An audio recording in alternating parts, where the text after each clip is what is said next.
You can't smoke.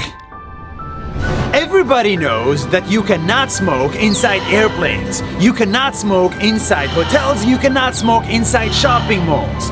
But what if I told you that now you cannot even smoke outside? Let me explain. In the country of Singapore, the people took it a step further and decided to ban smoking inside and outside.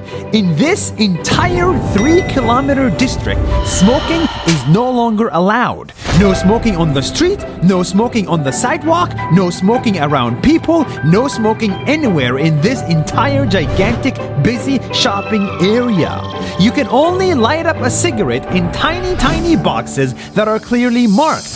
This is amazing because smoking not only hurts you, it also hurts everyone around you, us.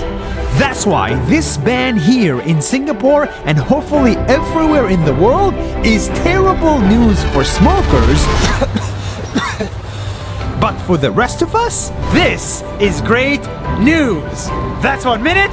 See you tomorrow.